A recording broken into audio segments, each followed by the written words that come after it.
وفرعون ذي الأوتاد الذين طغوا في البلاد. Alhamdulillah wassalatu wassalamu ala rasulillah wa ala alihi wa sahbihi wa mawalah amma ba'd. Hadirin semua para pemirsa, para pendengar dimanapun berada, rahimana wa iyyakumullah ajma'in. Pada kesempatan yang istimewa ini kita akan kembali lagi untuk menambah wawasan ya. Terutama sekali bagi kita atau teman-teman yang aswaja ya. Sering kita mendengar bahwa sesuatu yang tidak dilaksanakan oleh Rasulullah SAW, maka kita tidak perlu untuk melakukannya atau tidak boleh untuk melakukannya. Memang dalam masalah ini ada dua kubu ya, kubu aswaja, kemudian kubu non aswaja lah gitu ya. Non aswaja itu masuk Salafi, misalnya Muhammadiyah masuk gitu. Di sini ada dua kubu yang memiliki pendapat yang berbeda. Kubu aswaja mengatakan bahwa sesuatu yang tidak pernah dilakukan oleh Rasulullah SAW belum tentu atau tidak menunjukkan bahwa itu adalah larangan atau tidak boleh untuk dilakukan. Nah, sementara kubu non aswaja berpendapat bahwa sesuatu yang tidak pernah dilakukan oleh Rasulullah ya tidak boleh untuk dilakukan. Nah, sekarang kita akan membahas ya tentang masalah sesuatu yang tidak pernah dilakukan oleh Rasulullah SAW belum tentu atau tidak menunjukkan bahwa itu adalah dilarang ya, atau tidak boleh. Ulama-ulama aswaja yang berpendapat bahwa sesuatu yang tidak dikerjakan oleh Rasulullah SAW menunjukkan tidak dilarang, pertama ya dalilnya adalah firman Allah, wa ma atakumur rasulu fakhuzuhu wa ma nahakum anhu fantahu. Wa ma atakumur rasulu fakhuzuhu wa ma nahakum anhu fantahu. Apa yang Rasulullah SAW bawa kepada kalian atau apa yang Rasulullah perintahkan, fakhuzuhu, maka ambil. Wa ma nahakum anhu, dan apa yang Rasulullah SAW melarang terhadap kalian, fantahu, maka jauhilah. Artinya jangan dikerjakan. Ini sebatas dua ini ya. Tidak ada mengatakan wa ma tarokahu, apa yang beliau tinggalkan, fakhuzu pantahu, tidak ada. Nah, sehingga ulama mengatakan bahwa Allah Ta'ala ja'ala ma ja'ana bihi Nabi sallallahu ala qismain. Apa yang dibawa oleh Rasulullah SAW itu terbagi menjadi dua.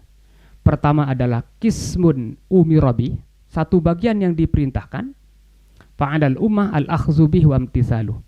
Nah, suatu yang diperintahkan oleh Rasulullah, maka wajib bagi kita itu ya untuk mengambil dan melaksanakannya. Kalau tidak ada dalil yang menunjukkan sebaliknya. Yang kedua adalah wa kismun nuhya anhu, satu bagian yang dilarang. Nah, kalau dilarang fa'alal ummah al-intiha anhu. Kalau dilarang berarti kewajiban bagi seorang umat itu untuk menjauhinya selama tidak ada dalil yang sebaliknya. Wa amma ma tarakahun nabiyyu sallallahu alaihi wasallam. Nah, adapun apa yang tidak dikerjakan oleh Rasulullah, falaisa bidakhilin fil qismain, maka tidak termasuk dalam larangan, tidak masuk dalam perintah. Berarti karena tidak masuk dalam perintah, tidak masuk dalam larangan, otomatis boleh. Nah, ini yang dari apa? Dari ayatnya. Sehingga Imam Al-Alusi mengatakan di sini adalah anna wujubat tarki, kewajiban untuk meninggalkan sesuatu itu adalah yatawaqqafu ala tahaqquqin nahyi, yaitu harus ada jelas larangan. Wala yakfi fihi adamul amri.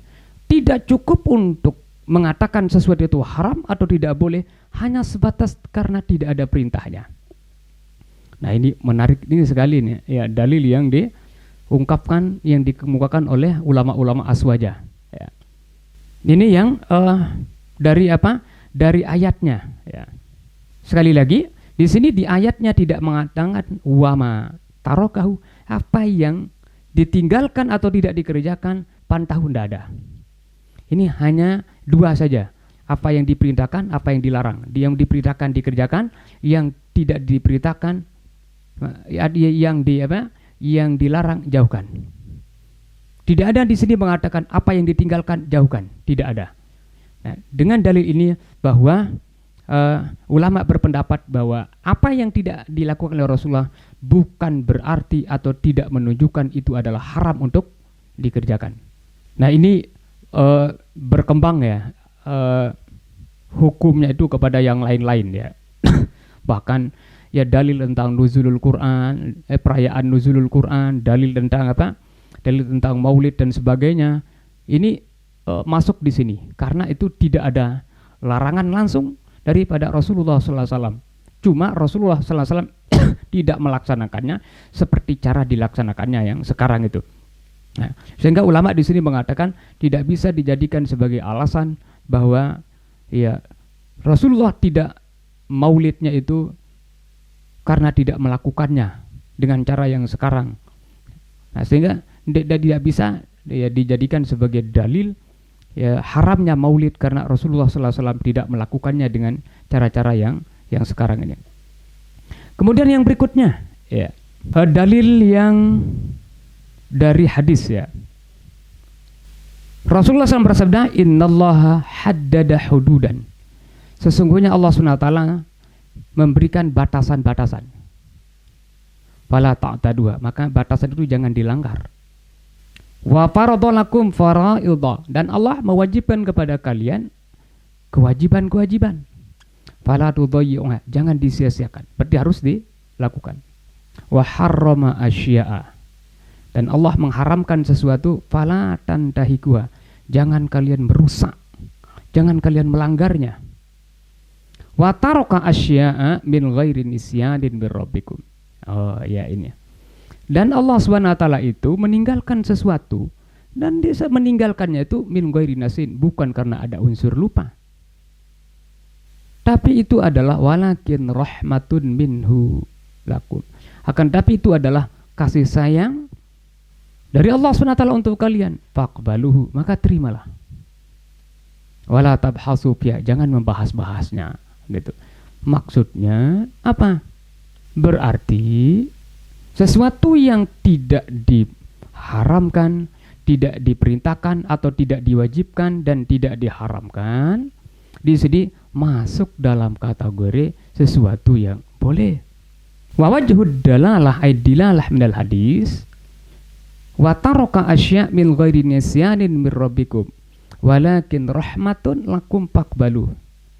Di sini Allah Subhanahu wa taala Rasulullah SAW bersabda, Allah meninggalkan sesuatu, tidak mengharamkan dan tidak memerintahkan, itu bukan karena lupa, tapi itu adalah bentuk daripada kasih sayang. Falau ja'alna ma tarakahu bimanzilati ma harrabahu la khalafna nassal hadis. Falau ja'alna, kalau kita jadikan matarokahu, apa yang ditinggalkan oleh Rasulullah itu, bimanzilati ma harramahu, kita jadikan itu sesuatu yang diharamkan, la khalafna nassal hadis, maka itu masuk dalam kategori kita menentang nas hadis tersebut. Walam yabqa lil imtinan, dan itu tidak masuk dalam kategori imtinan, yaitu anugerah daripada Allah Subhanahu wa taala yang dalam redaksi jadi rahmatun lakum. Berarti tidak ada unsur rahmatnya jadinya kalau itu haram kita lakukan kalau ditinggalkan oleh Rasulullah SAW atau tidak disebut oleh Allah Subhanahu wa taala. Nah, ini dalil dari Al-Qur'an dan dari hadis yang menjadi dasar bahwa sesuatu yang ditinggalkan oleh Rasulullah SAW itu bukan berarti haram untuk dilakukan. Kemudian saya ngambil beberapa contoh lagi ya. Kalau tadi ayat dan hadisnya, sekarang contoh yang diungkapkan oleh ulama ya. Misalnya Al-Imam Ibnu Qudamah berpendapat la ba'sa bitansyifi a'dha'ihi bil mindil mim balalil wudu wal ghusl. Tidak apa-apa mengusap anggota tubuh kita dengan mindil. Mindil itu mungkin sekarang sapu tangan. Ya, mim balalil wudu wal ghusl. Ya, tidak apa-apa mengusap anggota badan kita dengan sapu tangan dari bekas basah wudhu kita atau mandi kita. Di sini mengatakan tidak apa-apa. Apakah Rasulullah SAW pernah mengusap bekas wudhu atau bekas mandinya, bekas wudhunya dengan sapu tangan? Oh, tidak pernah. Di saat Rasulullah SAW meninggalkan atau tidak mengusap, kemudian kita mengusap, apakah itu menjadi haram? Beliau di sini mengatakan la ba'sa. Kan Rasulullah di sini ya tidak pernah mengusap, berarti meninggalkan mengusap. Nah, di saat Rasulullah meninggalkan mengusap itu, kemudian kita mengusapnya, bagaimana hukumnya? Oh, di sini Ibnu Qudamah Al-Maqdisi mengatakan la ba'sa, itu tidak apa-apa. Nah, ini contoh daripada sesuatu yang ditinggalkan atau tidak dikerjakan oleh Rasulullah SAW bukan berarti haram untuk dilakukan. Kemudian berikutnya Ibnu Hazm. Ini kenapa contoh ini yang kita ambil, karena beliau ini adalah ulama-ulama yang dikategorikan bermazhab Imam Ahmad. Karena ya teman-teman kita dari kalangan Salafi itu adalah informasinya mazhabnya mazhab Imam Ahmad. Walaupun sebenarnya ya ada yang tidak sesuai dengan pendapat Imam Ahmad. Ya. Contoh yang berikutnya di sini adalah yang diungkapkan oleh Ibnu Hazm, yaitu tentang masalah sholat sunat 2 rakaat sebelum maghrib. Abu Bakar, Umar, Utsman lam yakunu yusalluna. Abu Bakar, Umar, Utsman tidak pernah melaksanakannya. Wa hadza la syai'. Dan ini berarti tidak apa-apa gitu. Nah, beliau di sini mengatakan bahwa anna tarka Abi Bakrin wa Umar wa Utsman li raqatil maghrib la yalstazibun nahya anha. Abu Bakar, Umar, Utsman meninggalkan atau tidak melaksanakan 2 rakaat salat sebelum maghrib la yastalzimun nahya anha. Itu tidak menunjukkan pasti dilarang. Wa dzalika li anna mujarradat tarki la yadullu 'alal mani. Kenapa? Karena ya, sesuatu yang ditinggalkan atau tidak dikerjakan itu tidak menunjukkan dilarang atau haram untuk dikerjakan. Nah, inilah dalil-dalil ulama-ulama aswaja itu sehingga mereka itu berpendapat bahwa ya sesuatu yang ditinggalkan oleh Rasulullah SAW itu tidak menunjukkan dilarang atau haram untuk dikerjakan. Kalau contoh-contoh yang sudah saya ungkapkan sebelumnya itu adalah misalnya yaitu sholat tarawih 20 rakaatnya. Ini belum ada riwayat yang sahih saya temukan bahwa Rasulullah SAW itu sholat tarawih 20 rakaatnya itu.